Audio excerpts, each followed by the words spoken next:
ವಾಯು ಹಿಂಗ ಅಪಂಚೀಕೃತ ಪಂಚಮಹಾಭೂತಗಳು ಉತ್ಪತ್ತಿ ಆದವು. ಇವಕ್ಕೆ ಏನನ್ಬೇಕ್ರಿ? ಸೂಕ್ಷ್ಮಭೂತ ಮತ್ತು ತನ್ಮಾತ್ರೆಗಳು. ಈಗ ಸೂಕ್ಷ್ಮಭೂತ ಅಂತಾರ ತನ್ಮಾತ್ರೆ. ಇನ್ನು ಪಂಚ ಜ್ಞಾನೇಂದ್ರಿಯ ಪಂಚ ಕರ್ಮೇಂದ್ರಿಯಗಳು ಯಾವ ರೀತಿ ಉತ್ಪತ್ತಿ ಆದವ್ರಿ?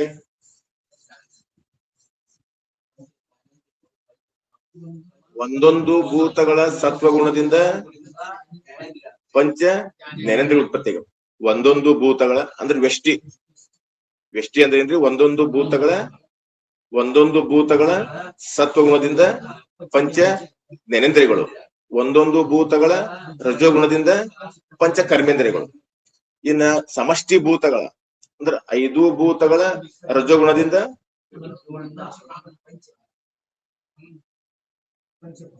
ಯಾವ್ದ್ರಿ?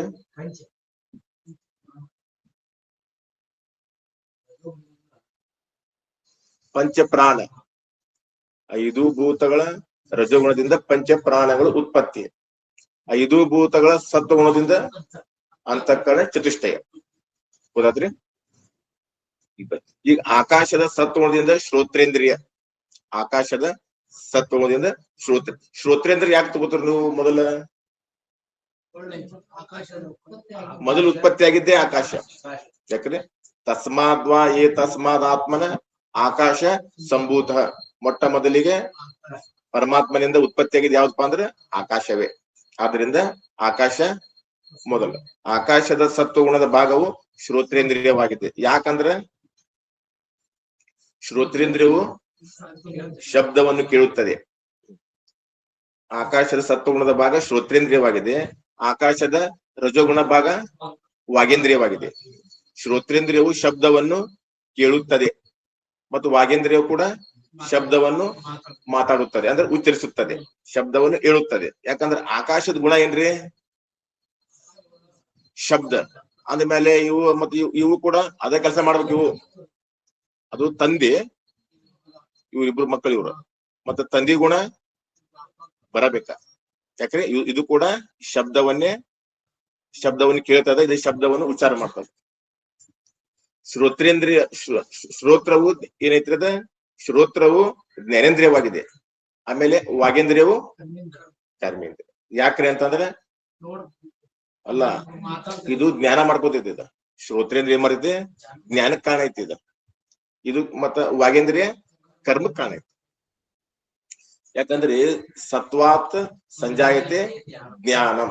ಸತ್ವಗುಣ ಯಾವಾಗಲೂ ಜ್ಞಾನಕ್ಕೆ ಕಾರಣ. ಇನ್ನು ವಾಯುವಿನ ಸತ್ವಗುಣದ ಭಾಗವು ತ್ವಗೇಂದ್ರಿಯವಾಗಿದೆ. ವಾಯುವಿನ ಸತ್ವಗುಣದ ಭಾಗ ತ್ವಗೇಂದ್ರಿಯವಾಗಿದೆ. ಮತ್ತು ವಾಯುವಿನ ರಜೋಗುಣದ ಭಾಗವು ಪಾಣಿಯಾಗಿದೆ. ತ್ವಗೇಂದ್ರಿಯವು ಸ್ಪರ್ಶವನ್ನು ಗ್ರಹಣ ಮಾಡುತ್ತದೆ. ಇದು ಉಷ್ಣ ಐತೋ, ಇನ್ನ ಶೀತ ಐತೋ, ಇನ್ನ ಮೃದು ಐತೋ ಅಥವಾ ಕಠಿಣ ಐತೋ, ಇದು 4 ವಿಷಯ ಮಾಡುತ್ತದೆ. ಇನ್ನು ಅಸ್ಥೇಂದ್ರಿಯ ಏನ್ ಮಾಡ್ತಾರೆ? ಅದರ ನಿರ್ವಾಹವನ್ನು ಮಾಡುತ್ತದೆ. ತ್ವಕ್ಕು ಜ್ಞಾನೇಂದ್ರಿಯವಾಗಿದೆ, ಅಸ್ತವು ಕರ್ಮೇಂದ್ರಿಯವಾಗಿದೆ. ಎರಡಕ್ಕೂ ಮಿತ್ರತ್ವ ಐತಿ. ಹೆಂಗ್ ಮಿತ್ರತ್ವ ಐತ್ರಿ ಅಂದ್ರೆ ಇಲ್ಲ, ಇಲ್ಲೇನಾದ್ರು ಇದಕ್ಕೆ ಈ ಚರ್ಮಕ್ಕೆ ಏನಾದ್ರು ಸೊಳ್ಳೆ ಏನಾದ್ರು ಬಂದ್ ಕುಂತಪ್ಪ ಅಂದ್ರ ಅದನ್ನ ರಕ್ಷಣೆ ಮಾಡೋದು ಯಾವ್ದ್ರಿ? ಕೈ. ಅಥವಾ ಇದಕ್ಕೇನಾದ್ರು ಒಂದ್ ಇಲ್ಲಿ ಬೆಂಕಿ ಕಿಡಿ ಬಿತ್ತಂದ್ರ ಅದನ್ನ ಇದು ಮಾಡೋದು ಯಾವ್ದ್ರಿ? ಕೈನ. ಅದು ಇಲ್ಲಿ ಶರೀರಕ್ಕೆ ಏನಾದ್ರು ಹುಳ ಹತ್ಕೊಂತಪ್ಪ ಅಂತಂದ್ರ ಅದನ್ನ ಏನ್ ಮಾಡುದ್ರಿ? ಸರ್ಸೋದು ಯಾವ್ದು? ಹಸ್ತ.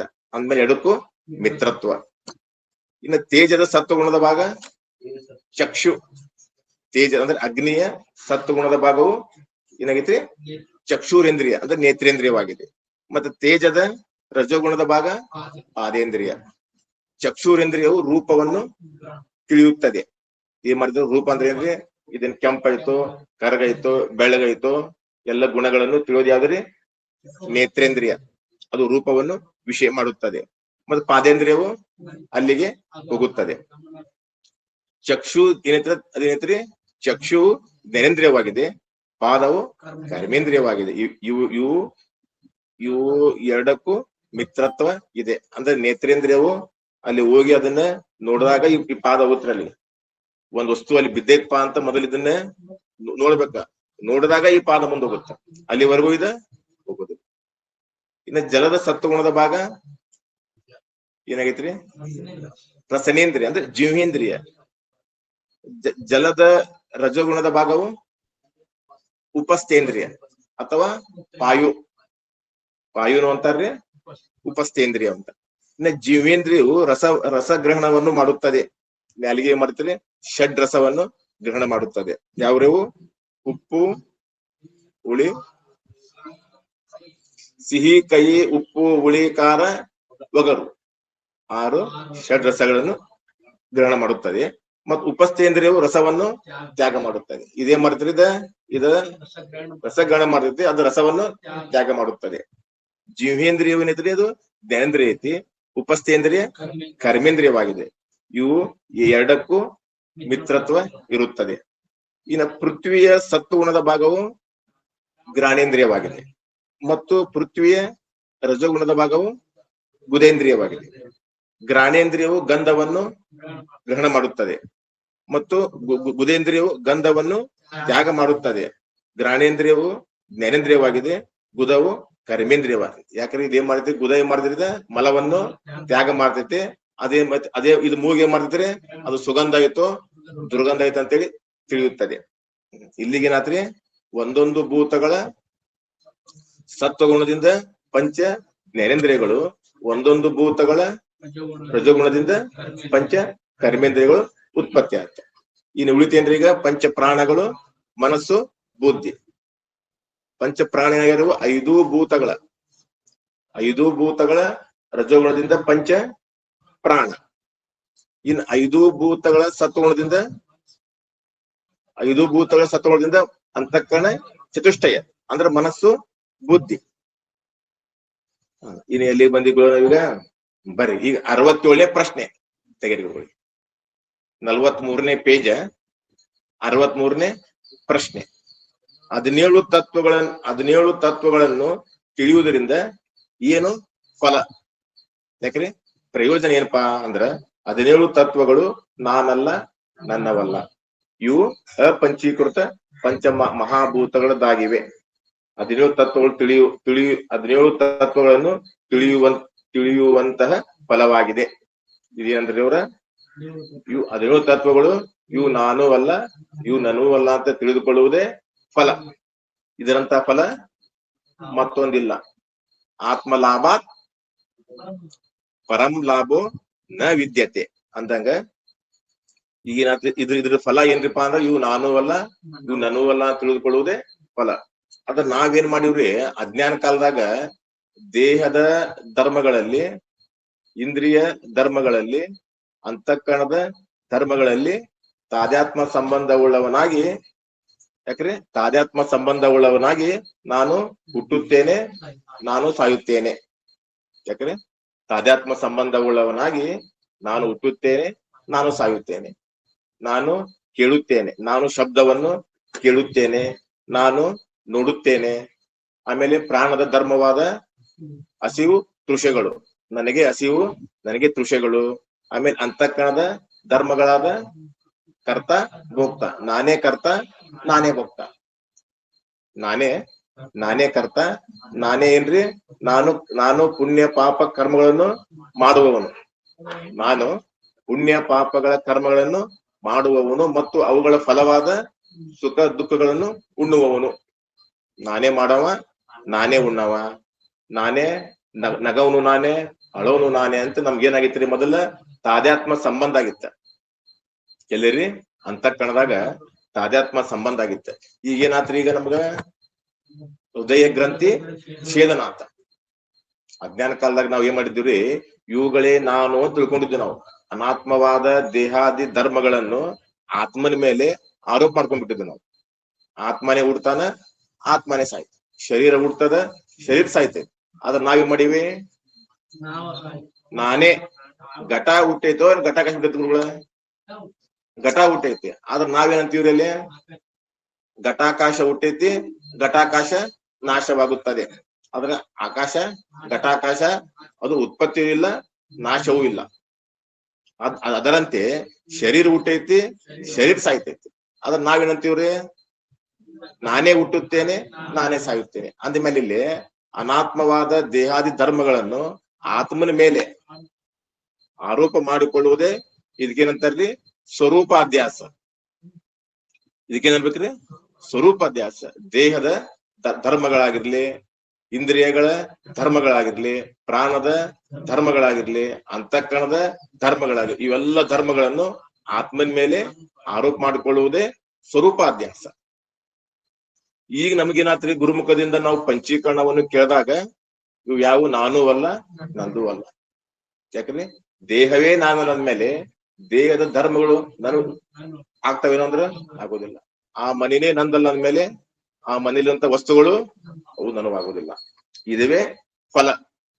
ಯಾಕ್ರಿ ಅಜ್ಞಾನ ಅವಸ್ಥೆದಾಗ ಎರಡು ಕೂಡ್ಕೊಂಡಿದ್ವು.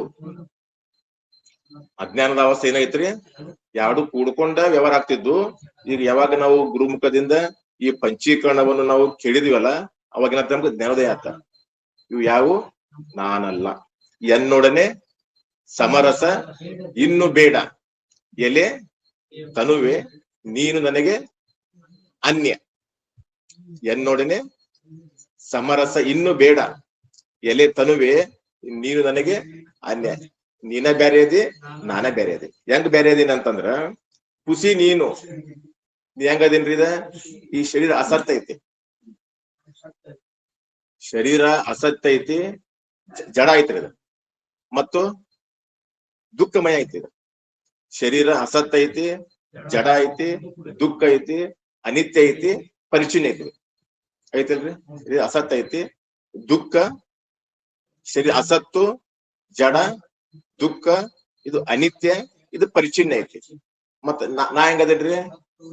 ಸತ್ತು ಚಿತ್ತು ಆನಂದ ನಿತ್ಯ ಪರಿಪೂರ್ಣ ನಾ ಅದೇನಿ. ನೀನು ಖುಷಿ ನಿಜವಾನು, ನಿಜ ಸ್ವರೂಪ ನಾ ಅದೇನಿ. ಮಲಗಡದ ಬೆಸುಗೆ ನೀನು ಅತಿ ಶುದ್ಧ ನಾನು. ಹೆಂಗದೇನ್ರಿ? ರೇತು ರಕ್ತದ ಪರಿಣಾಮದಿ ನೀನ, ನಾ ಅತಿ ಶುದ್ಧದೀನಿ, ಯಾವ ಉಪಾಧಿಗಳಿಂದ ರೇತನಾಗಿದ್ದೇನೆ. ಬಂದವದು ನೀನು, ಮೋಕ್ಷ ನಾನು. ಹೆಂಗದಿರಿ? ನೀ ಬಂಧನಕ್ಕೆ ಒಳಪಟ್ಟಿ, ನಾ ಹೆಂಗದೀನಿ? ನಾ ಮೋಕ್ಷ ಅದೀನಿ. ಜಡ ನೀನು, ಅಜಡವೇ ನಾನು. ಹೆಂಗದಿರಿ? ಜಡ ಅದಿ, ನಾನು ಅಜಡ ಅದೀನಿ. ಆಮೇಲೆ ಮುಂದೆ ಮಾಡ್ಯಾರ್ರಿ ಅವ್ರ, ಕೆಡುವೆ ನೀನು, ನೀವು ದಿವಸ ಏನಾಗ್ತೀರಿ? ಕೆಟ್ಟ ಹೋಗ್ತಿ. ನಾ ನಿತ್ಯ ನಿದ್ದೇನೆ. ಹೆಂಗದೇನ್ರಿ? ನಾ ನಿತ್ಯ ಅದೇನಿ. ನೀನಹೇ ಮಣ್ಣು, ನಾನೇ ವಸ್ತು. ಹೆಂಗದಿರಿ? ಮಣ್ಣು, ನಾನೇ ವಸ್ತು. ಒಂದ್ ಅವಸ್ಥೆಯೊಳು ಇರುಪೆ, ನಾನು ಅಖಿಳ ಅವಸ್ಥೆಯೊಳು ಇರುತ್ತೇನೆ. ನೀವ್ ಒಂದ ಅವಸ್ಥೆ, ಈ ಶರೀರ ಹೆಂಗೈತ್ರಿದ ಒಂದ ಅವಸ್ಥೆ ಒಳಗೈತಿ, ನಾ ಮಾತ್ರ ಮೂರು ಶರೀರದಲ್ಲಿ ಇದ್ದೇನೆ. ನೀ ಪಂಚಮಹಾಭೂತಗಳ ಕಾರ್ಯ ಅದೇ. ಈ ಸ್ಥೂಲದೇ ಏನಿತ್ರಿದ ಪಂಚಮಹಾಭೂತಗಳ ಕಾರ್ಯ ಐತಿ.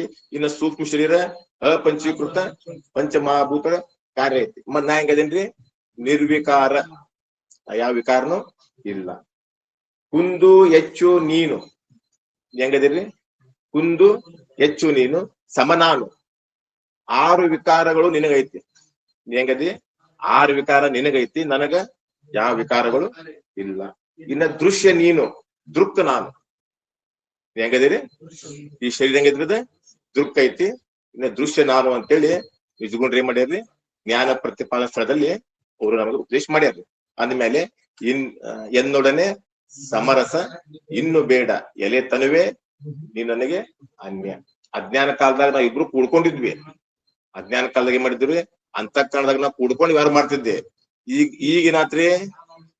ನೀನೇ ಬೇರೆ, ನಾನೇ ಬೇರೆ ಅಂತ ನಮಗ ಇದುವೇ ಫಲ. ಇನ್ನ ಈ 17 ತತ್ವಗಳು ನಾನಲ್ಲ, ನನ್ನವೆಲ್ಲವೆಂದು ಯಾವ ರೀತಿ ತಿಳಿಬೇಕು? ಒಂದ್ ಹೇತು ಕೊಡ್ರಿ ನಮ್ಗೆ. ಒಂದ ಹೇತು ಏನ್ರಿಪಾ ಅಂದ್ರ, ನೋಡಪ್ಪ, ಈ 17 ತತ್ವಗಳನ್ನು ನಾನು ತಿಳಿಯುತ್ತೇನೆ. ಹೇತು ಏನಂದ್ರ, ನೀನು ತಿಳಿಯುವವನಿದ್ದಿ. ಹೆಂಗದಿನ್ರಿ? ತಿಳಿಯುವವನೇ ನಾನು, ತಿಳಿಸಿಕೊಳ್ಳುವ ಅನಾತ್ಮ ವಸ್ತುಗಳು ನಾನಲ್ಲ. ಇದುವೇ ಹೇತು ನೋಡಪ್ಪ. ನೀ ಏನ್ರಿ? ತಿಳಿಯುವವನೇ ನಾನು, ತಿಳಿಸಿಕೊಳ್ಳುವ ಅನಾತ್ಮ ವಸ್ತುಗಳು ನಾನಲ್ಲ. 17 ತತ್ವಗಳನ್ನು ನಾನು ತಿಳಿಯುತ್ತೇನೆ. ಯಾವುದನ್ನು ತಿಳಿಯುತ್ತಾನೆಯೋ ಅವನು ಅದರಿಂದ ಭಿನ್ನನಾಗಿರುತ್ತಾನೆ. ಯಾವುದನ್ನು ತಿಳಿತಾನ ಅವ ಅದರಿಗಿಂತ ಭಿನ್ನನಾಗಿರುತ್ತಾನೆ ಎಂಬ ನಿಯಮವು ಇರುತ್ತದೆ. ಈ ಕಾರಣದಿಂದ ಈ 17 ತತ್ವಗಳು ನಾನೂ ಅಲ್ಲ, ಇವು ನನೂ ಅಲ್ಲ. ನಾನ್ ಯಾಕಲ್ಲ ಅಂದ್ರೆ ನಾನು ಇವುಗಳನ್ನು ತಿಳಿಯುತ್ತೇನೆ. ಯಾಕ್ರೆ ಪಂಚ ಜ್ಞಾನೇಂದ್ರಿಯ ತಿಳಿಯುತ್ತೇನೆ, ಪಂಚ ಕರ್ಮೇಂದ್ರಿಯ ತಿಳಿಯುತ್ತೇನೆ, ಪಂಚ ಪ್ರಾಣ, ಅಂತಃಕರಣ, ಚತುಷ್ಟಯ, ಈ 17 ತತ್ವಗಳು ನಾನು ತಿಳಿಯುತ್ತೇನೆ. ಆದ್ದರಿಂದ ನಾನಲ್ಲ. ಮತ್ತ ನಂದು ಯಾಕಲ್ಲ ಅಂದ್ರ ಇದು ಅಪಂಚೀಕೃತ ಪಂಚಮಹಾಭೂತರ ಕಾರ್ಯವಿರುತ್ತದೆ. ಆದ್ದರಿಂದ ನಾನೂ ಅಲ್ಲ, ನಂದು ಅಲ್ಲ. ಈ ವಿಷಯದಲ್ಲಿ ದೃಷ್ಟಾಂತ ಅಂದ್ರೆ ಏನ್ರಿ? ದೃಷ್ಟಾಂತ ಉಭಯ ಪಕ್ಷ ಸಮ್ಮತೋ ದೃಷ್ಟಾಂತ ಅಂದ್ರೆ ಹೇಳುವವರಿಗೂ ಕೇಳುವವರಿಗೂ ಸಮ್ಮನ ಇರ್ಬೇಕ್ರಿ. ಹೇಳುವವರಿಗೂ ಕೇಳುವವರಿಗೂ ಸಮ್ಮತ ಇರ್ಬೇಕ. ಅದಕ್ಕೇನಂತ್ರಿ? ದೃಷ್ಟಾಂತ. ಅಥವಾ ವಾದಿ ಪ್ರತಿವಾದಿ ಜಹ ವಿವಾದ ನ ಹುವೆ. ವಾದಿ ಪ್ರತಿವಾದಿ, वादी प्रतिवादी जहां विवाद न हुए किंतु दोनों के निर्णीतार्थ जहां हुए सो दृष्टांत. ಅಂದ್ರೆ ದೃಷ್ಟಾಂತ ಕೊಡುವುದರಿಂದ ಏನಾಗ್ಬೇಕ್ರಿ? ದೃಷ್ಟಾಂತ ಕೊಡುವುದರಿಂದ ವಾದಿ ಮತ್ತು ಪ್ರತಿವಾದಿ ವಿವಾದ ನಿಲ್ಲಬೇಕು. ಹೌದಲ್ಲ? ಗುರುಗಳಿದ್ದ ಸೆರೆಕ್ಟ್ ಐತಿ, ತಪ್ಪಿಲ್ಲ. ಯಾಕ್ರಿ? ಮತ್ತು ದೃಷ್ಟಾಂತ ಯಾವಾಗಲೂ ಅದ ಏಕ ದೇಶದಲ್ಲಿ ಇರ್ತೈತ್ರಿ. ದೃಷ್ಟಾಂತದಾಗ ನಮ್ಮ ಬುದ್ಧಿ ಬಾಳ ಇರಬಾರ್ದ. ಯಾವಾಗಲೂ ಲಕ್ಷಾರ್ಥದಲ್ಲಿ ಯಾರ್ದು ಬುದ್ಧಿ ನಿಂತೈತಿ ಅವನಿಗೆ ಜ್ಞಾನ ಆಕೈತಿ. ಈಗ ವಾಚಾರ್ಥದಾಗಿದ್ದ ಅಂದ್ರ ಜ್ಞಾನ ಆಗೋದಿಲ್ಲ. ಅವಾಗ ಅದಕ್ ನಾವ್ ಮಾಡ್ಬೇಕ್ರಿ, ವಾಚಾರ್ಥ ಬಾಳ ಹಿಡಿಬಾರ್ದು. ಅದನ್ನ ವಾಚಾರ್ಥ ಕೈ ಬಿಡ್ಬೇಕದ, ಸ್ವಲ್ಪ ಅದನ್ನ ತಗೋಬೇಕ. ಯಾಕ್ರಿ? ಸ್ವಲ್ಪ ತಗೊಂಡ್ ಅದನ್ನ ಕೈ ಬಿಟ್ಟ ಲಕ್ಷಾರ್ಥದಲ್ಲಿ ಬರಬೇಕು. ದೃಷ್ಟಾಂತ ಹೇಗೆಂದರೆ ನೃತ್ಯ ಶಾಲೆಯಲ್ಲಿ ಇರ್ತಕ್ಕಂತ ದೀಪ, ಒಂದೇ ದೀಪ ಐತ್ರಿ. ನೃತ್ಯ ಶಾಲೆಯಲ್ಲಿ ಇರ್ತಕ್ಕಂತ ಒಂದು ದೀಪ. ಆಮೇಲೆ ರಾಜ ಅದ, ಆಮೇಲೆ ಪ್ರಧಾನ ಮಂತ್ರಿಗಳು, 3 ಆತ. 4ನೇದು ಯಾವ್ದ್ರಿ? ಅನುಚರರು. ಅಲ್ಲಿ ಬರ್ದಿಲ್ರಿ ಅವ್ರು, ಇಲ್ಲ ಅಲ್ಲಿ ಬರ್ದಿಲ್ಲ ಅವ್ರು, ಅಲ್ಲಿ ಬರ್ಕೋಬೇಕು ನಾವು. ಏನ್ ಬರಿಬೇಕ್ರಿ? ಅನುಚರರು ಅಂದ್ರೆ ಸೇವಕರು ಅಥವಾ ಸೈನಿಕರು, ಅನುಚರರು ಇದಾರೆ. ಆಮೇಲೆ ನರ್ತಕಿ, ಚದುರಿಗ 1 2 3 4 5. ಇನ್ನ ಬಾಜಂತ್ರಿ ಬಾರ್ಸೋರು. ಆಮೇಲೆ ಮತ್ತು ಅನ್ಯವಾದ ಸಭಾ ಜನರು ಕೂತಿದ್ದಾರೆ. ಆಗ ಅದನ್ನು ಕೂಡ ಆ ದೀಪವು ಪ್ರಕಾಶ ಮಾಡುತ್ತದೆ. ಗೊತ್ತಾತ್ರಿ?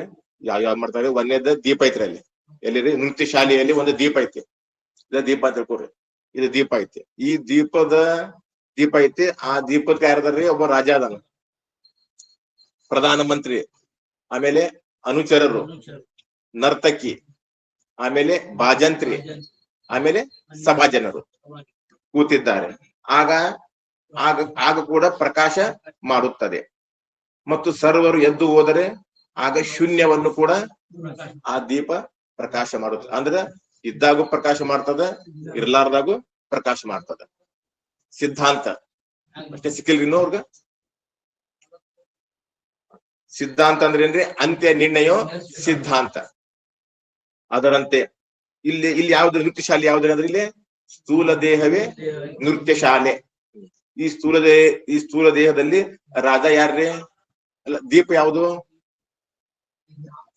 ಸಾಕ್ಷಿ ಆತ್ಮ, ಸ್ವಯಂ ಪ್ರಕಾಶವಾದ ಆತ್ಮನೇ ಇಲ್ಲಿ ದೀಪ. ಇನ್ನ ರಾಜ ಯಾರು? ಚಿದಾಭಾಸನೆ ರಾಜ. ಇನ್ನು ಪ್ರಧಾನ ಮಂತ್ರಿ ಯಾರು? ಮನಸ್ಸೇ ಪ್ರಧಾನ ಮಂತ್ರಿ, ಮನಸ್ಸ ಪ್ರಧಾನ ಮಂತ್ರಿ. ಇನ್ನ ನಾಯಕಿ ಯಾರ್ರಿ? ಅಲ್ಲ, ಅನುಚರರು ಯಾರು? ಪಂಚ ಪ್ರಾಣಗಳು. ಕೊಟ್ಟಾರಲ್ರಿ ಅವ್ರು? ಯಾರು ಅನುಚರರು? ಯಾರು? ಪಂಚ ಪ್ರಾಣರು. ಆಮೇಲೆ ನರ್ತಕಿ ಯಾರು? ಬುದ್ಧಿ, ನರ್ತಕಿ ಬುದ್ಧಿ. ಇನ್ನ ಬಾಜಂತ್ರಿ ಯಾರ್ರಿ? ದಶೇಂದ್ರಿಯಗಳು, 10 ಇಂದ್ರಿಯಗಳೇ ಯಾರ್ರಿ? ಬಾಜಂತ್ರಿ. ಇನ್ನ ಸಭಾ ಜನರು ಯಾರು? ವಿಷಯಗಳು, ಶಬ್ದಾದಿ ವಿಷಯಗಳೇ ಸಭಾ ಜನರು. ಜಾಗ್ರತ ಸ್ವಪ್ನ ಕಾಲಗಳಲ್ಲಿ ಉಂಟಾಗಲು ಆಗ ಅದನ್ನು ಪ್ರಕಾಶಿಸುತ್ತೇನೆ. ನಾ ಏನ್ ಮಾಡ್ತೇನ್ರಿ? ಜಾಗ್ರದಲ್ಲಿ ಸ್ವಪ್ನದಲ್ಲಿ ಮಾತ್ರ ಇವ್ರು ಇರ್ತಾರ. ಇವರೆಲ್ಲ ಯಾರ್ರಿ? ಯಾರ್ಯಾರು? ಚಿದಾಭಾಸ, ಮನಸ್ಸು, ಪಂಚಪ್ರಾಣ, ಬುದ್ಧಿ, ಇಂದ್ರಿಯಗಳು, ವಿಷಯಗಳು. ಇವೆಲ್ಲ ಜಾಗೃತ ಮತ್ತು ಸ್ವಪ್ನದಲ್ಲಿ ಇರ್ತಾರೆ. ಮತ್ತು ಸುಷುಪ್ತಿ ಸಮಯದಲ್ಲಿ ಇವುಗಳು ಉಂಟಾಗದಿರಲು ಆಗ ಇವುಗಳ ಅಭಾವವನ್ನು ನಾನು ಪ್ರಕಾಶ ಮಾಡುತ್ತೇನೆ. ಅರ್ಥಾತ್ರಿ? ಇವೆಲ್ಲ ಇದ್ದಾಗೂ ನಾ ಪ್ರಕಾಶ ಮಾಡ್ತೇನೆ, ಇರ್ಲಾರ್ದಾಗೂ ನಾ ಪ್ರಕಾಶ ಮಾಡ್ತೇನೆ. ಈ ವಿಷಯದಲ್ಲಿ ಮೇಲೆ ಹೇಳಿದ ದೃಷ್ಟಾಂತವನ್ನು ತಿಳಿಯಬೇಕು. ಇಲ್ಲಿ ಏನ್ ಮಾಡ್ಯಾರ ಗುರುಗಳಂದ್ರ, ಸ್ಥೂಲ ದೇಹ ರೂಪವಾದ ನೃತ್ಯ ಶಾಲೆಯಲ್ಲಿ ಸಾಕ್ಷಿಯಾದ ನಾನೇ ದೀಪ. ದೀಪ ಯಾರಿಲ್ಲೇ? ಸಾಕ್ಷಿಯಾದ ನಾನೇ ದೀಪ. ಇಲ್ಲಿ ಸಾಕ್ಷಿ ಅಂದ್ರೆ ಏನ್ರಿ? ಕರೆಕ್ಟ್. ಯಾವ್ದ್ರಿ? ಬೋಧ ಸಾಕ್ಷಿ. ಉದಾಸೀನತ್ವೇ ಸತಿ ಬೋಧ ಸಾಕ್ಷಿ, ಅಥವಾ ಅಕೃತತ್ವ ಸತಿ ದ್ರಷ್ಟ ಸಾಕ್ಷಿ. ಅಕೃತತ್ವ ಸತಿ ದ್ರಷ್ಟ ಸಾಕ್ಷಿ. ಮತ್ತು ಅಂತಃಕರಣ ಉಪಯುಕ್ತ ಚೇತನಕ ಸಾಕ್ಷಿ. ಅಂತಃಕರಣ ಉಪಯುಕ್ತ ಚೇತನ ಸಾಕ್ಷಿ, ಅಥವಾ ಅಂತಃಕರಣ ವೃತ್ತಿಯಲ್ಲಿ ವರ್ತಿಸುವಂತ ಚೇತನ ಮಾತ್ರ ಸಾಕ್ಷಿ. ಇವು ನಾಲ್ಕದವ್ರೆ. ಇಲ್ಲಿ ಸಾಕ್ಷಿ ಅಂದ್ರೆ ಏನ್ರಿ? ಇಲ್ಲಿ ಉದಾಸೀನತ್ವೇ ಸತಿ ಬೋಧ ಸಾಕ್ಷಿ. ಈಗ ಏನ್ ಮಾಡ್ಯಾರ? ಉದಾಸೀನವಾಗಿರ್ಬೇಕು ಮತ್ತು ಬೋಧ ಆಗಿರ್ಬೇಕು, ಅವನೇ ಸಾಕ್ಷಿ. ಈಗ ನಾವು ಕೇವಲ ಉದಾಸೀನವಾಗಿರುವುದೇ ಸಾಕ್ಷಿ ಅಂದ್ರೆ ಏನಾಕತ್ರಿ? ಈಗ ಏನ್ ಮಾಡ್ಯಾರಿ? ಸಾಕ್ಷಿಗೆ ಲಕ್ಷಣ ಏನ್ ಮಾಡ್ಯಾರ ಅವರು? ಒಂದು ಉದಾಸೀನವಾಗಿರ್ಬೇಕು ಮತ್ತು ಬೋಧ ಆಗಿರ್ಬೇಕು. ಸತಿ ಅಂದ್ರೆ ಏನ್ರಿ? ಉದಾಸೀನತ್ವೇ ಸತಿ ಬೋಧ ಸಾಕ್ಷಿ ಅಂತ ಹೇಳ್ಯಾರ ಅವರು. ಸತಿ ಅಂದ್ರೇನು? ಮತ್ತು. ಸತಿ ಅಂದ್ರೇನ್ರಿ? ಮತ್ತು. ಉದಾಸೀನವಾಗಿರ್ಬೇಕು ಮತ್ತು ಬೋಧ ಅಂದ್ರೆ ಜ್ಞಾನ ಸ್ವರೂಪನಾಗಿರ್ಬೇಕು, ಅವನಿಗೆ ಸಾಕ್ಷಿ ಅಂತ ಕರಿಬೇಕು ಅಂತ ಹೇಳಿದ್ರು ಅವ್ರು. ಈಗ ನಾವು ಕೇವಲ ಉದಾಸೀನವಾಗಿರುವುದೇ ಸಾಕ್ಷಿ ಅಂದ್ರೆ ಬರ್ತೈತೇನು ಅಂದ್ರೆ? ಯಾಕೆ ಬರುದಿಲ್ರಿ? ಎಲ್ಲಿ? ಗಿಡ ಮರಗಳಲ್ಲಿ ಅತಿ ವ್ಯಾಪ್ತಿ ಆಗುತ್ತದೆ. ಯಾಕ್ರಿ? ಗಿಡ ಮರ ಹೆಂಗದವ್ರಿ? ಅವು ಕೂಡ ಉದಾಸೀನ ಅದಾವ. ಯಾಕ್ರಿ? ಮತ್ ಅವು ಸಾಕ್ಷಿ ಅನ್ಬೇಕೇನು ಅಂದ್ರ? ಈ ಕಂಬಕ್ ಸಾಕ್ಷಿ ಅನ್ಬೇಕಂದ್ರ ಬರೋದಿಲ್ಲ. ಉದಾಸೀನ ಐತಿ, ಉದಾಸೀನ ಐತಿ, ಅದಕ್ಕೆ ಸಾಕ್ಷಿ ಅನ್ಬೇಕು ಅಂದ್ರೆ ಬರುದಿಲ್ಲ. ಅದಲ್ರಿ. ಮತ್ ನಾವ್ ಮುಂದೆ ಏನ್ ಮಾಡಿದ್ವಿ? ಬೋಧ ಅಂತ ಇಟ್ವಿ. ಬೋಧ ಅಂದ್ರೆ ಏನ್ರಿ? ಜ್ಞಾನ ಸ್ವರೂಪ. ಅವಾಗಿನತ್ತಲ್ಲಿ ಅತಿ ವ್ಯಾಪ್ತಿ ಆಗಿದ್ದ ನಿವೃತ್ತಿ ಆಯ್ತು. ಯಾಕಂದ್ರೆ ಅದು ಜಡ ಐತಿ, ಅದಕ್ಕೆ ಜ್ಞಾನ ಇಲ್ಲ. ಈಗ ಜ್ಞಾನ ಉಳ್ಳದ್ದೇ ಸಾಕ್ಷಿ ಅಂದ್ರೆ ಚಿದಾಭಾಸ ಇದ್ದಾನ್ರಿ. ಮತ್ ಚಿದಾಭಾಸಲ್ಲಿ ಅತಿ ವ್ಯಾಪ್ತಿ ಆಗ್ತದ. ಯಾಕ್ರಿ? ಇಲ್ಲ, ಸಾಕ್ಷಿ ಹೆಂಗಿದಾನ್ರಿ? ಅವನು ಜ್ಞಾನ ಸ್ವರೂಪ ಅದಾನ. ಚಿದಾಭಾಸನು ಜ್ಞಾನ ಸ್ವರೂಪ ಅದಾನ. ಮತ್ ಚಿದಾಭಾಸಲ್ಲಿ ಅತಿ ವ್ಯಾಪ್ತಿ ಆಗ್ತೈತಿ. ಅದಕ್ಕೆ ನಾವೇನ್ ಮಾಡಿದ್ವಿ? ಉದಾಸೀನವಾಗಿರ್ಬೇಕು, ಬೋಧ ಆಗಿರ್ಬೇಕು. ಅಂದ್ಮೇಲೆ ಚಿದಾಭಾಸ ಹೆಂಗದನ್ರಿ? ರಾಗದ್ವೇಷದಿಂದ ಕೂಡ್ಕೊಂಡಾನವ. ಚಿದಾಭಾಸ ರಾಗದ್ವೇಷದಿಂದ ಕೂಡ್ಕೊಂಡಾನ. ಅದ ಸಾಕ್ಷಿ ರಾಗದ್ವೇಷದಿಂದ ರಹಿತವಾಗಿರುತ್ತದೆ ಮತ್ತು ಜ್ಞಾನ ಸ್ವರೂಪವಾಗಿರುತ್ತದೆ. ಅದಕ್ಕೇನತ್ರಿ? ಎರಡು ಪದ ಬೇಕಲ್ಲಿ. ಒಂದ ಇಟ್ಟಿನಕತ್ರಿ ಅತಿ ವ್ಯಾಪ್ತಿ ಆಕೈತಿ. ಉದಾಸೀನಾಗಿರ್ಬೇಕು, ಜ್ಞಾನ ಸ್ವರೂಪನಾಗಿರ್ಬೇಕು, ಅವನಿಗೆ ಸಾಕ್ಷಿ. ಅವ ಜ್ಞಾನ ಸ್ವರೂಪ ಅದಾನ್ರಿ. ಎಲ್ಲಿ ಜಡ ವಸ್ತುಗಳು ಐತಿ ಅಲ್ಲಿ ಮಾತ್ರ ಅದಾನವ. ಇನ್ನು ಆತ್ಮನಿಂದ ಅವ ಅರಿಸ್ಕೊಳ್ತಾನವ. ಅದಾನ ಪ್ರತಿಬಿಂಬ ಅದಾನವ. ಮಿಥ್ಯ ಅದಾನ್ರಿ ಚಿದಾಭಾಸ. ಬಿಂಬ ಸತ್ಯವೋ ಪ್ರತಿಬಿಂಬ ಸತ್ಯ ರೀ? ಬಿಂಬ ಸತ್ಯ. ಪ್ರತಿಬಿಂಬ ಅವ ಏನಾಗೇನವ? ಚಿದಾಭಾಸ ಉತ್ಪತ್ತಿಯಾಗೇನವ. ಯಾಕ್ರಿ? ಚಿದಾಭಾಸ ಜ್ಞಾನ ಅದಾನೆ. ಎಲ್ಲಿ ಜಡ ವಸ್ತು ಐತಿ ಅಲ್ಲಿ ಮಾತ್ರ ಒಂದು ಕೆಲಸ ನಡೀತೈತಿ. ಎಲ್ಲಿ ಜಡ ವಸ್ತು ಐತಿ ಅಲ್ಲಿ ಮಾತ್ರ ಒಂದು ಜ್ಞಾನ ಸ್ವರೂಪ ಅದಾನ. ಇನ್ನು ಏನ್ ಮಾಡ್ತಾನವ? ಘಟಪಟಾದಿಗಳ ಜ್ಞಾನ ಮಾಡ್ಕೊಂತಾನ. ಆದ್ರ ಆತ್ಮನಿಂದ ಅರಿಸಿಕೊಳ್ತಾನವ. ಯಾಕ್ರಿ? ಅದಕ್ಕೆ ಚಿದಾಭಾಸ ಹೆಂಗದಾನಂದ್ರವ ಜಡ ಪ್ರಕಾಶದಾನವ. ಅರ್ಧ ಜಡ ಅರ್ಧ ಪ್ರಕಾಶ. ಯಾಕ್ರಿ? ಚಿದಾಭಾಸ ಆತ್ಮನಿಂದ ಅರಿಸಿಕೊಳ್ತಾನ ಜಡ, ಮತ್ತೆ ಘಟಪಟ ಅದ ತಿಳಿತಾನೆ ಪ್ರಕಾಶ. ಹೆಂಗಂದ್ರೆ ಮಿಂಚುಳ ಅಂತ ಹೇಳ್ರಿ ಅವ್ರು. ಅದ ಅರ್ಧ ಬೆಳಕೈತಿ, ಅರ್ಧ ಕತ್ಲೆ ಐತಿ. ಹಂಗ ಚಿದಾಭಾಸ ಹೆಂಗದನ್ರಿ? ಜಡ ಪ್ರಕಾಶ. ಜಡ ಪ್ರಕಾಶ ಪ್ರತಿಬಿಂಬ. ಒಂದು ಜಡ ಪ್ರಕಾಶ, ಇಲ್ಲ ಒಂದು ಜಡ ಪ್ರಕಾಶ, ಇನ್ನೊಂದು ಅಜಡ ಪ್ರಕಾಶ, ಇನ್ನೊಂದು ಸ್ವಯಂ ಪ್ರಕಾಶ. ಹಿಂಗ್ ಬಂದವ. ಒಂದು ಜಡ ಪ್ರಕಾಶ. ಇದು ಬಲ್ಪ್ ಐತಲ್ರಿ ಜಡ ಪ್ರಕಾಶ ಐತಿ, ಇದು ಜಡ ಪ್ರಕಾಶ. ಮತ್ತೆ ಇನ್ನೊಂದು ಯಾವ್ದ್ರಿ ಅಜಡ ಪ್ರಕಾಶ ಯಾರಪ್ಪ ಅಂದ್ರೆ ಚಿದಾಭಾಸ. ಚಿದಾಭಾಸ ಹೆಂಗದನ್ರಿ ಅಜಡ ಪ್ರಕಾಶ. ಇನ್ನ ಆತ್ಮ ಸ್ವಯಂ ಪ್ರಕಾಶ. ಇಲ್ಲಿ ಏನ್ ಮಾಡಿದ್ರಿ ಗುರುಗಳವ್ರ, ಚಿದಾಭಾಸ ಹೆಂಗದನ್ರಿ ಅವ ಅಜಡ ಪ್ರಕಾಶ ಅದಾನವ. ಅರ್ಧ ಚೇತನ ಅರ್ಧ ಜಡ ಅದಾನ. ಘಟಪಟಾದಿಗಳು ತಿಳಿಯುವುದರಿಂದ ಚೇತನ ಅದಾನ, ಅದ್ರ ಸಾಕ್ಷಿಯಿಂದ ತಿಳಿಸಿಕೊಳ್ತಾನ ಜಡ. ಇಲ್ಲಿ ಏನ್ ಮಾಡಿದ್ರಿ, ಸಾಕ್ಷಿಯಾದ ನಾನೇ ದೀಪನಾಗಿದ್ದೇನೆ. ಮತ್ತೆ ಚಿದಾಭಾಸ ಅಂದ್ರೆ ಏನ್ರಿ, ಚಿದಾಭಾಸ ಲಕ್ಷಣ ಗೊತ್ತಾಗತ್ ನೋಡ್ರಿ. ಚೇತನ ಲಕ್ಷಣ ರಹಿತತ್ವೇ ಸತಿ ಚೇತನವತ್ ಅವಭಾಸತೆ ಇತಿ ಚಿದಾಭಾಸ.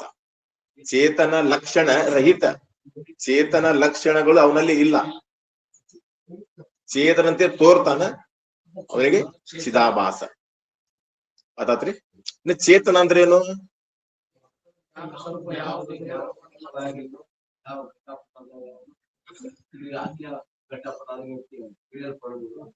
ಚೇತನ ಯಾವುದು ಜ್ಞಾನ ಸ್ವರೂಪವಾಗಿರುವುದು ಮತ್ತು ಸರ್ವ ಘಟಾದಿ ಪ್ರಪಂಚವನ್ನು ತಿಳಿಯುತ್ತಾ ಇದೆಯೋ, ಅನ್ಯವಾದ ಮನಸ್ಸು ಇಂದ್ರಿಯಾದಿಗಳಿಂದ ತಿಳಿಯಲು ಶಕ್ಯ ಇಲ್ಲವೋ ಅದುವೇ ಚೈತನ್ಯ.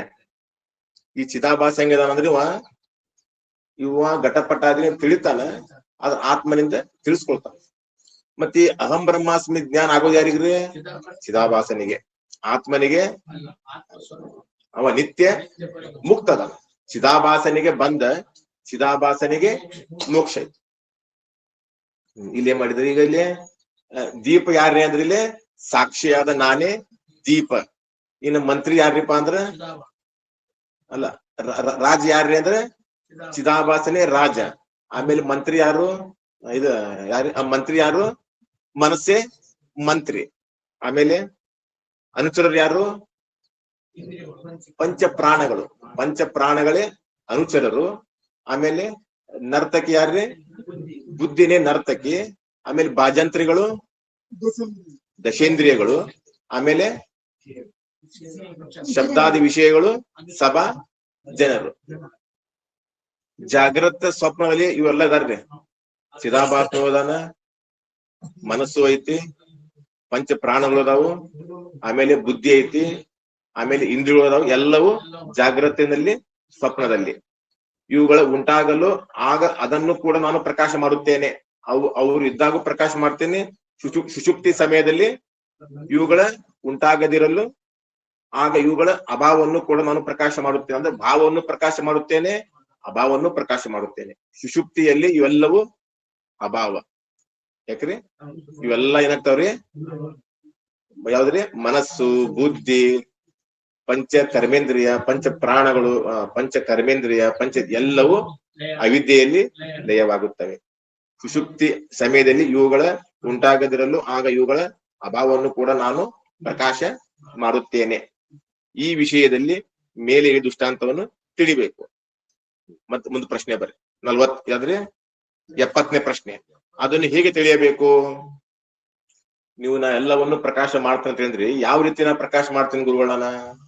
ಜಾಗೃತಿನಲ್ಲಿ, ಸ್ವಪ್ನದಲ್ಲಿ, ಸುಷುಪ್ತಿಯಲ್ಲಿ ಇವೆಲ್ಲವನ್ನು ಯಾವ ರೀತಿ ನಾನು ಬೆಳಗುತ್ತೇನೆ ಅಂದ್ರೆ, ಜಾಗೃತಾವಸ್ಥೆಯಲ್ಲಿ ಇಂದ್ರಿಯ ಮತ್ತು ಅಂತಃಕರಣ ಸಹಾಯದಿಂದ ನಾನು ಪ್ರಕಾಶ ಮಾಡುತ್ತೇನೆ. ಏನ್ ಮಾಡ್ತೇನೆ? ಜಾಗೃತಾವಸ್ಥೆಯಲ್ಲಿ ಇಂದ್ರಿಯಗಳು, ಅಂತಃಕರಣ ಮತ್ತು ಸೂರ್ಯ ಬೆಳ್ಕೋಬೇಕ್ರಿ ಅಲ್ಲಿ. ಮತ್ತು ಸೂರ್ಯನಿಲ್ಲ ಅಂತಂದ್ರೆ ತಿಳಿಯಂಗಿಲ್ಲ. ಅಂದ್ಮೇಲೆ ಇಂದ್ರಿಯಗಳು ಬೇಕು, ಅಂತಃಕರಣ ಬೇಕು, ಸೂರ್ಯನ ಪ್ರಕಾಶವೂ ಬೇಕು. ಈ ಮೂರರ ಸಹಾಯದಿಂದ ನಾನು ಪ್ರಕಾಶ ಮಾಡುತ್ತೇನೆ. ಗೊತ್ತಾತ್ರಿ? ಸಾಕ್ಷಿಯಾದ ನಾನೇ ದೀಪ, ದೀಪ ದೀಪ ಸ್ವರೂಪವಾದ ನಾನೇ ಏನ್ ಮಾಡ್ತೇನ್ರಿ? ಇಂದ್ರಿಯ, ಅಂತಃಕರಣ ಮತ್ತು ಸೂರ್ಯನ ಸಹಾಯದಿಂದ, ಈ ಮೂರರ ಸಹಾಯದಿಂದ ನಾನೇ ಪ್ರಕಾಶ ಮಾಡುತ್ತೇನೆ. ಸಾಕ್ಷಿಯಾದ ನಾನೇ ಪ್ರಕಾಶ ಮಾಡುತ್ತೇನೆ. ಮತ್ತು ಸ್ವಪ್ನಾವಸ್ಥೆಯಲ್ಲಿ ಕೇವಲ ಅಂತಃಕರಣ ಸಹಾಯದಿಂದ ನಾನೇ ಪ್ರಕಾಶ ಮಾಡುತ್ತೇನೆ. ಎಲ್ಲಿರಿ? ಸ್ವಪ್ನಾವಸ್ಥೆಯಲ್ಲಿ ಕೇವಲ ಅಂತಃಕರಣ ಒಂದೇ, ಅಲ್ಲಿ ಇಂದ್ರಿಯಗಳು ಇಲ್ಲ. ಅಂತಃಕರಣ ಒಂದೇ, ಅದು ಒಂದರ ಸಹಾಯ ಮೂಲಕವಾಗಿ ನಾನು ಪ್ರಕಾಶ ಮಾಡುತ್ತೇನೆ. ಇನ್ನ ಸುಷುಪ್ತಾವಸ್ಥೆಯಲ್ಲಿ ಯಾವುದು ಬೇಡ, ಇಂದ್ರಿಯಗಳು ಇಲ್ಲ, ಅಂತಃಕರಣ ಇಲ್ಲ. ಆಗ ಕೂಡ ನಾನು ಪ್ರಕಾಶ ಮಾಡುತ್ತೇನೆ. ಜಾಗೃತ ಅವಸ್ಥೆಯಲ್ಲಿ ಇಂದ್ರಿಯ ಮತ್ತು ಅಂತಃಕರಣಗಳು ಈ ಎರಡರ ಸಹಾಯದಿಂದ ನಾನೇ ಪ್ರಕಾಶ ಮಾಡುತ್ತೇನೆ. ಸಿಕ್ಕಿಗಳ ಸಿಕ್ಕೈತೆ? ಸಿಕ್ಕಿಲ್ಲ? 70ನೇ ಪ್ರಶ್ನೆ ರೀ, ಪೇಜ್ ನಂಬರ್ 44. Page number 44. ಯಾವ್ದ್ರಿ? 44ನೇ ಪೇಜ್ ನಂಬರ್ 44. ಅದನ್ನು ಹೇಗೆ ತಿಳಿಯಬೇಕು? ಜಾಗೃತಾವಸ್ಥೆಯಲ್ಲಿ ನೋಡಿ, ಜಾಗೃತಾವಸ್ಥೆಯಲ್ಲಿ ನಾನು ಯಾವ ರೀತಿ ನಾನು ಪ್ರಕಾಶ ಮಾಡ್ತೇನಪ್ಪ ಅಂದ್ರೆ ಇಂದ್ರಿಯ ಮತ್ತು ಅಂತಃಕರಣ ಈ ಎರಡರ ಸಹಾಯದಿಂದ ನಾನೇ ಪ್ರಕಾಶ ಮಾಡುತ್ತೇನೆ. ಮತ್ತು ಸ್ವಪ್ನಾವಸ್ಥೆಯಲ್ಲಿ ಕೇವಲ ಅಂತಃಕರಣ ಸಹಾಯದಿಂದ ನಾನೇ ಎಲ್ಲವನ್ನು ಪ್ರಕಾಶ ಮಾಡುತ್ತೇನೆ. ಆಮೇಲೆ ಸುಷುಪ್ತಾವಸ್ಥೆಯಲ್ಲಿ ಇಂದ್ರಿಯ ಅಂತಃಕರಣಗಳು ಈ ಎರಡರ ಸಹಾಯದ ವಿನಃ ಇವ್ಯಾಡು ಇಂದ್ರಿಯನು ಬೇಡ, ಅಂತಃಕರಣವಿಲ್ಲ, ಕೇವಲ ನಾನೇ ಪ್ರಕಾಶ ಮಾಡುತ್ತೇನೆ ಎಂದು ತಿಳಿಯಬೇಕು. ಇನ್ನು ಈ ಜಾಗೃತಾವಸ್ಥೆ ಅಂದ್ರೆ ಏನ್ರಿ? ಕರೆಕ್ಟ್. ಏನಂದ್ರೆ 42 ತತ್ವಗಳಿಂದ ಯಾವುದರಲ್ಲಿ ವ್ಯವಹಾರ ನಡೆಯುತ್ತದೆಯೋ ಅದುವೇ ಜಾಗ್ರತ್. 42 ತತ್ವಗಳಿಂದ ಯಾವುದರಲ್ಲಿ ವ್ಯವಹಾರ ನಡೆಯುತ್ತದೆಯೋ ಅದೇ ಜಾಗೃತ. ಹಾಗಾದ್ರೆ ಆ 42 ತತ್ವ ಯಾವುವು? 14 ಇಂದ್ರಿಯಗಳು, 14 ವಿಷಯಗಳು, 14 ದೇವತೆಗಳು. 14 ಇಂದ್ರಿಯಗಳು ಅಧ್ಯಾತ್ಮ, 14 ಇಂದ್ರಿಯಗಳು ಅಧ್ಯಾತ್ಮ, 14 ವಿಷಯಗಳು ಅಧಿಭೂತ, ಅಧಿಭೂತ, 14 ದೇವತೆಗಳು ಅಧಿದೈವ. 14 ಮೂರ್ಲೆ 42. ಈ 42 ತತ್ವಗಳಿಂದ ಯಾವುದರಲ್ಲಿ ವ್ಯವಹಾರ ನಡೆಯುವುದೋ ಅದಕ್ಕೆ ಜಾಗೃತ್ ಅವಸ್ಥೆ.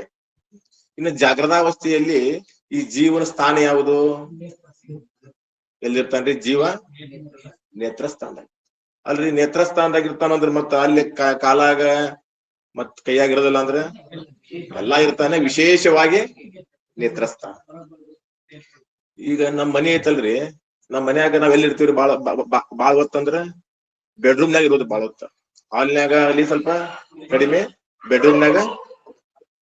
ಅದರಂತೆ ಈ ಜೀವ ಏನ್ ಮಾಡ್ತಾನ್ರಿ? ಜಾಗೃತಾವಸ್ಥೆಯಲ್ಲಿ ನೇತ್ರಸ್ಥಾನ. ಇನ್ನು ಅವನ ವಾಣಿ ಯಾವುದು? ವೈಖರಿ ವಾಣಿ. ಯಾವ ವಾಣಿ ಐತ್ರಿ? ಒಂದು ವೈಖರಿ ವಾಣಿ. ವೈಖರಿ ವಾಣಿ ಅಂದ್ರೆ ಏನ್ರಿ? ಇಬ್ಬರಿಗೆ ಕೇಳುವುದು ವೈಖರಿ ವಾಣಿ, ಒಬ್ಬನಿಗೆ ಕೇಳುವುದು ಮಧ್ಯಮ ವಾಣಿ, ಆಮೇಲೆ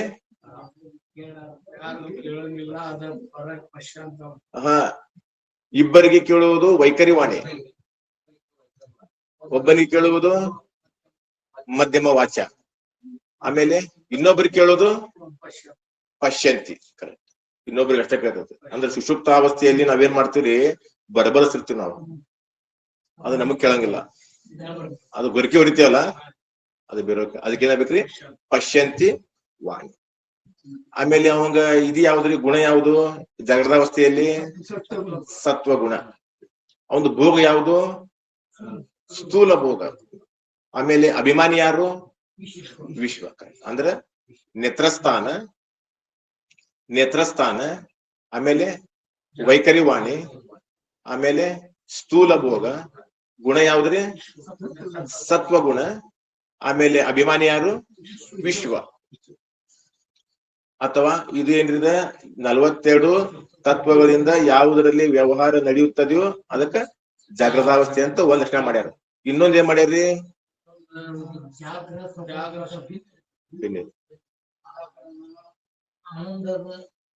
ಆನಂದದ ಜಾಗೃತಾವಸ್ಥೆ ಅಲ್ರಿ, ಸ್ವಪ್ನಾವಸ್ಥೆ ಸುಷುಪ್ತಾವಸ್ಥೆಗಿಂತ ಭಿನ್ನ ಇರಬೇಕು. ಜ್ಞಾನ ವಿಶ್ವ ಅಂದ್ರೆ ಸ್ವಪ್ನ ಸುಷುಪ್ತಾವಸ್ಥೆಗಿಂತ ಭಿನ್ನ ಇರಬೇಕು. ಇಂದ್ರಿಯ ಜನ್ಯ ಜ್ಞಾನಕ್ಕೂ ಮತ್ತು ಇಂದ್ರಿಯ ಜನ್ಯ ಜ್ಞಾನದ ಸಂಸ್ಕಾರಕ್ಕೂ ಆಧಾರವಾದ ಕಾಲವೇ ಜಾಗ್ರತ್. ಇನ್ನೊಮ್ಮೆ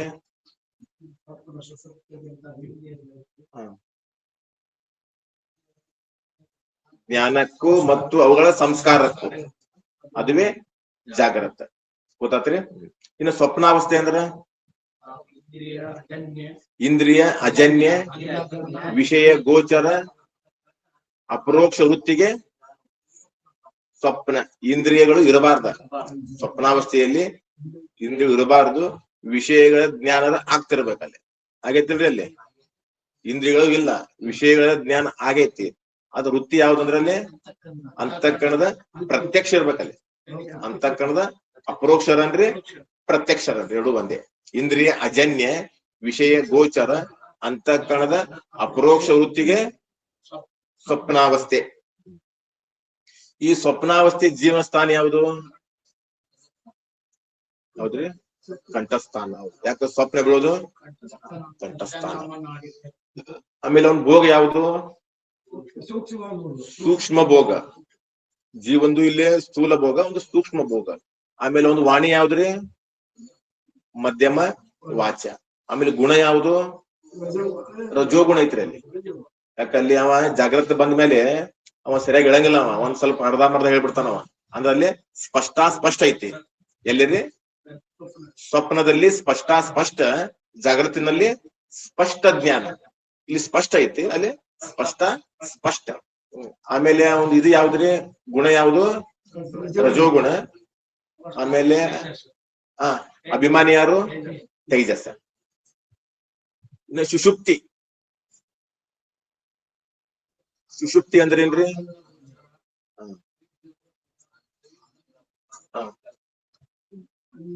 ಸುಖ ಗೋಚರ, ಅವಿದ್ಯಾ ಗೋಚರ, ಅವಿದ್ಯಾ ವೃತ್ತಿ ಕಾಲವೇ ಸುಷುಪ್ತಿ. ಗೊತ್ತಾತ್ರಿ? ಸುಖದ ಅನುಭವ ಆಗ್ತಿರ್ಬೇಕು. ಎಲ್ಲಿ? ಕಾಣದೇಹದಲ್ಲಿ. ಕಾಣದೇಹದಲ್ಲಿ ಸುಖದ ಅನುಭವ ಆಗ್ತಿರ್ಬೇಕು, ಅಜ್ಞಾನದ ಅನುಭವನೂ ಆಗ್ತಿರ್ಬೇಕು. ಆ ಎರಡನ್ನು ಅವಿದ್ಯಾ ವೃತ್ತಿ ಮೂಲಕವಾಗಿನೇ ಆಗ್ತಿರ್ಬೇಕು ಅವಂಗ. ಅಲ್ಲಿ ಅಂತಕ್ಕ ವೃತ್ತಿ ಇಲ್ಲ. ಅಲ್ಲಿ ಐತ್ರಿ, ಅಲ್ಲಿ ಅವಿದ್ಯಾ ವೃತ್ತಿ ಐತಿ. ಜಾಗ್ರತದಲ್ಲಿ ಸ್ವಪ್ನದಲ್ಲಿ ಮಾತ್ರ ಅಂತಕ್ಕ ವೃತ್ತಿ ಐತಿ. ಸುಷುಪ್ತಿಯಲ್ಲಿ ಅವಿದ್ಯಾ ವೃತ್ತಿ. ಆ ಅವಿದ್ಯಾ ವೃತ್ತಿಯ ಮೂಲಕವಾಗಿ ಅವ ಏನ್ ಮಾಡ್ಯಾನ್ರಿ? ಪ್ರಾಜ್ಞ ಜೀವ ಸುಖವನ್ನು ಮತ್ತು ಅಜ್ಞಾನ ಎರಡನ್ನು ವಿಷಯ ಮಾಡ್ಯಾನ. ಅಲ್ಲೇ ಹೇಳ್ಬೇಕಾಗಿತ್ತಲ್ಲ ಅವ. ಯಾಕ್ರಿ? ಅಲ್ಲೇ ಹೇಳ್ಬೇಕಾಗಿತ್ತವ. ಅಲ್ಲಿ ಯಾಕೆ ಹೇಳಿಲ್ಲವ ಅಂದ್ರ ಅವಂಗ ಅಲ್ಲಿ ಏನಿಲ್ಲ, ಸಾಮಗ್ರಿ ಇಲ್ಲ ಅವಂಗಲ್ಲಿ. ಜ್ಞಾನಕ್ಕೆ ಸಾಮಗ್ರಿ ಯಾವ್ರಿ? ಅಂತಃಕರಣ ಮತ್ತು ಇಂದ್ರಿಯಗಳು. ಅಂತಃಕರಣ ಮತ್ತು ಇಂದ್ರಿಯಗಳು ಎಲ್ಲಿ ಇರ್ತಾವೋ ಅಲ್ಲಿ ಜ್ಞಾನ ನಡೀತೈತಪ್ಪ. ಮತ್ ಅಂತಃಕರಣವೂ ಇಲ್ಲ ಮತ್ತೆ ಇಂದ್ರಿಯಗಳು ಇಲ್ಲ ಅಂದ್ರೆ ಜ್ಞಾನ ಸಂಭವಿಸುವುದಿಲ್ಲ.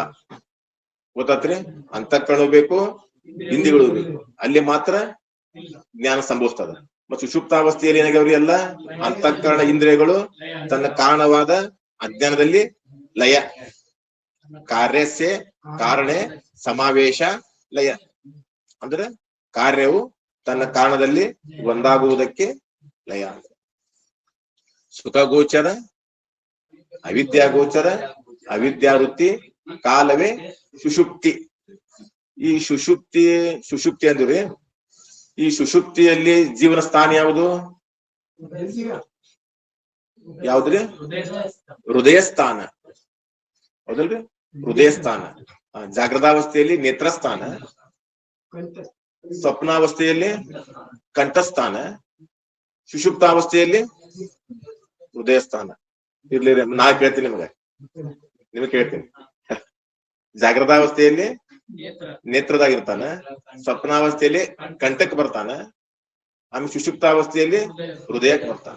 ಆಮೇಲೆ ವಾಣಿ ಯಾವ್ದ್ರಿ? ಒಂದು ಜಾಗೃತಾವಸ್ಥೆಯಲ್ಲಿ ವೈಖರಿ ವಾಣಿ, ಸ್ವಪ್ನಾವಸ್ಥೆಯಲ್ಲಿ ಮಧ್ಯಮ ವಾಣಿ, ಸುಷುಪ್ತಾವಸ್ಥೆಯಲ್ಲಿ ಪಶ್ಯಂತಿ ವಾಚ. ಇನ್ನು ಭೋಗ ಯಾವ್ದ್ರಿ? ಜಾಗೃತಾವಸ್ಥೆಯಲ್ಲಿ ಸ್ಥೂಲ ಭೋಗ. ಜಾಗೃತಾವಸ್ಥೆಯಲ್ಲಿ ಸ್ಥೂಲ ಭೋಗ, ಸ್ವಪ್ನಾವಸ್ಥೆಯಲ್ಲಿ ಸೂಕ್ಷ್ಮ ಭೋಗ, ಸುಷುಪ್ತಾವಸ್ಥೆಯಲ್ಲಿ ಆನಂದ ಭೋಗ. ಅಲ್ಲಿ ಆನಂದವೇ ಆನಂದ ಭೋಗ. ಇನ್ನು ಗುಣ ಯಾವುದು? ಜಾಗೃತಾವಸ್ಥೆಯಲ್ಲಿ ಸತ್ವಗುಣ.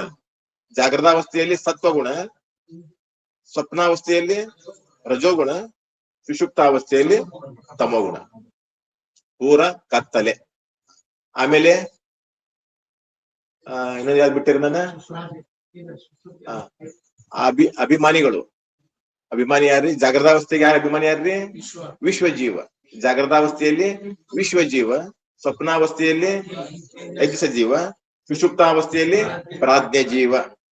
ಒಬ್ಬ ಜೀವನೇ ಉಪಾಧಿಗಳ ಮೂಲಕವಾಗಿ ಮೂರು ಪ್ರಕಾರ ಆಗ್ಯಾನವ. ಅವ್ ಮೂರು ಬೇರೆ ಬೇರೆ ಅಲ್ಲ, ಒಬ್ಬನೇ. ಯಾಕ್ರಿ? ಒಬ್ಬನಿಗೆ ಮೂರು ಹೆಸರು ಬಂದಾವ, ಉಪಾಧಿ ಮೂಲಕವಾಗಿ ಮೂರು ಹೆಸರು ಬಂದ. ಇಲ್ಲಿ ಏನ್ ಮಾಡಿದ್ರು? ಜಾಗೃತ ಅವಸ್ಥೆಯಲ್ಲಿ ಇಂದ್ರಿಯ ಮತ್ತು ಅಂತಃಕರಣಗಳು ಈ ಎರಡರ ಸಹಾಯದಿಂದ ಆತ್ಮ ಸ್ವರೂಪನಾದ ನಾನೇ ಎಲ್ಲವನ್ನು ಪ್ರಕಾಶ ಮಾಡುತ್ತೇನೆ. ಅಂತಃಕರಣ ಮತ್ತು ಇಂದ್ರಿಯಗಳ ಮೂಲಕವಾಗಿ ಪ್ರಕಾಶ ಮಾಡುತ್ತೇನೆ. ಇನ್ನು ಸ್ವಪ್ನಾವಸ್ಥೆಯಲ್ಲಿ ಕೇವಲ ಅಂತಃಕರಣ ಸಹಾಯ ತೆಗೆದುಕೊಂಡು ಎಲ್ಲವನ್ನು ಪ್ರಕಾಶ ಮಾಡುತ್ತೇನೆ. ಇನ್ನು ಸ್ವಪ್ನಾವಸ್ಥೆಯಲ್ಲಿ ಇಂದ್ರಿಯ ಮತ್ತು ಅಂತಃಕರಣಗಳು ಈ ಎರಡರ ಸಹಾಯ ಇಲ್ಲದೆ, ಇಂದ್ರಿಯಗಳು ಬೇಡ, ಅಂತಃಕರಣವೂ ಬೇಡ, ಈ ಎರಡರ ಸಹಾಯ ಇಲ್ಲದೆ ಕೇವಲ ನಾನೇ ಪ್ರಕಾಶ ಮಾಡುತ್ತೇನೆ. ಈಗ ಆತ್ಮ ಏನಾದ್ರು ಪ್ರಕಾಶ ಮಾಡ್ಬೇಕಾದ್ರ ಅವ್ನಿಗೊಂದು ಇದು ಬೇಕ್ರಿ, ಉಪಾಧಿ ಬೇಕು ಅವಂಗ. ಉಪಾಧಿ ಇಲ್ಲ ಅಂದ್ರ ಪ್ರಕಾಶ ಮಾಡಕ ಬರುವುದಿಲ್ಲ.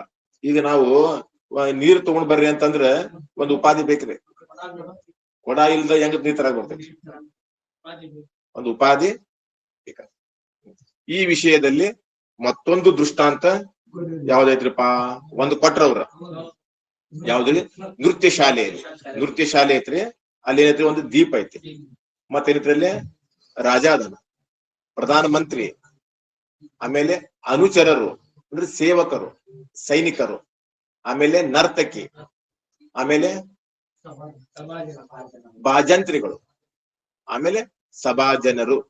ಇವುಗಳ ಭಾವವನ್ನು ಆ ದೀಪವು ಪ್ರಕಾಶ ಮಾಡುತ್ತದೆ. ಇವರೆಲ್ಲರೂ ಹೋದ ನಂತರವೂ ಕೂಡ ಆ ದೀಪವು ಪ್ರಕಾಶ ಮಾಡುತ್ತದೆ. ಅದರಂತೆ ಏನ್ ಮಾಡಿದ್ವಿ ನಾವಿಲ್ಲಿ? ಅದರಂತೆ ಈ ಸ್ಥೂಲ ದೇಹವೇ ನೃತ್ಯ ಶಾಲೆ. ಈ ಸ್ಥೂಲ ಶರೀರ ನೃತ್ಯ ಶಾಲೆ ಐತಿ. ಇದರಲ್ಲಿ ದೀಪ ಯಾರ್ರಿ? ಸಾಕ್ಷಿಯಾದ ನಾನೇ ದೀಪ ಇಲ್ಲಿ. ಇನ್ನು ಪ್ರಧಾನ ಮಂತ್ರಿ ಯಾರು? ಅಲ್ಲ, ರಾಜ ಯಾರ್ರಿ? ಚಿದಾಭಾಸನೆ ರಾಜ. ಇನ್ನು ಪ್ರಧಾನ ಮಂತ್ರಿ ಮನಸ್ಸೇ ಪ್ರಧಾನ ಮಂತ್ರಿ. ಇನ್ನ ಅನುಚರರು ಯಾರು? ಪಂಚಪ್ರಾಣಗಳು. ಪಂಚಪ್ರಾಣಗಳೇ ಅನುಚರರು. ಇನ್ನ ನರ್ತಕಿ ಬುದ್ಧಿ ನರ್ತಕಿ. ಇನ್ನ ದಶೇಂದ್ರಿಯಗಳೇ ಭಾಜಂತ್ರಿಗಳು. ಆಮೇಲೆ ಶಬ್ದಾದಿ ಪಂಚ ವಿಷಯಗಳೇ ಸಭಾಜನರು. ಜಾಗ್ರ ಮತ್ತು ಸ್ವಪ್ನಗಳಲ್ಲಿ ಇವುಗಳ ಭಾವವನ್ನು ಪ್ರಕಾಶ ಮಾಡುತ್ತೇನೆ. ಸುಷುಪ್ತಿಯಲ್ಲಿ ಇವುಗಳ ಅಭಾವವನ್ನು ಕೂಡ ನಾನು ಪ್ರಕಾಶ ಮಾಡುತ್ತೇನೆ. ನಂದು ಕೆಲಸ ಏನ್ರಿ ಅಂದ್ರ ಸೂರ್ಯನಂತೆ ಬೆಳಗುದು ಅಷ್ಟೇ ಕೆಲಸ. ಸೂರ್ಯನಂತೆ ನಾ ಪ್ರಕಾಶ ಮಾಡ್ತೇನೆ. ಇಲ್ಲಿ ಯಾರು ಇರ್ಲಿ ನಾ ಪ್ರಕಾಶ ಮಾಡುತ್ತೇನೆ. ಅದರಂತೆ ಅದನ್ನು ಹೇಗೆ ತಿಳಿಯಬೇಕು ಅಂದ್ರೆ, ಜಾಗೃತಾವಸ್ಥೆಯಲ್ಲಿ ಇಂದ್ರಿಯ ಮತ್ತು ಅಂತಃಕರಣ ಮೂಲಕವಾಗಿ ನಾನೇ ಪ್ರಕಾಶ ಮಾಡುತ್ತೇನೆ. ಸ್ವಪ್ನಾವಸ್ಥೆಯಲ್ಲಿ ಕೇವಲ ಅಂತಃಕರಣ ಸಹಾಯದಿಂದ ಪ್ರಕಾಶ ಮಾಡುತ್ತೇನೆ. ಸುಷುಪ್ತಾವಸ್ಥೆಯಲ್ಲಿ ಇಂದ್ರಿಯಗಳು ಬೇಡ, ಅಂತಃಕರಣಗಳು ಬೇಡ, ಅವು ಯಾವ ಇಲ್ಲದೆ ನಾನೇ ಪ್ರಕಾಶ ಮಾಡುತ್ತೇನೆ ಅಂದ್ರು. ಇನ್ನು ಮತ್ತೊಂದು ಇಷ್ಟ ಅಂತ ಕೇಳ್ದವ. ಅವಾಗ ಅವ್ರೇನ್ ಮಾಡ್ಯಾರ್ರಿ? 5 ಛಿದ್ರಗಳುಳ್ಳ ಘಟ. ಒಂದು ಘಟ ಐತಿ, ಅದಕ್ಕೆ 5 ತೂತುಗಳದಾವ. ಅದೇನ್ ಮಾಡೋಣ್ರಿ? ನಾಳೆ ಮಾಡೋದು. ಸದ್ಗುರುನಾಥ್ ಮಹಾರಾಜ್ ಕಿ ಜೈ.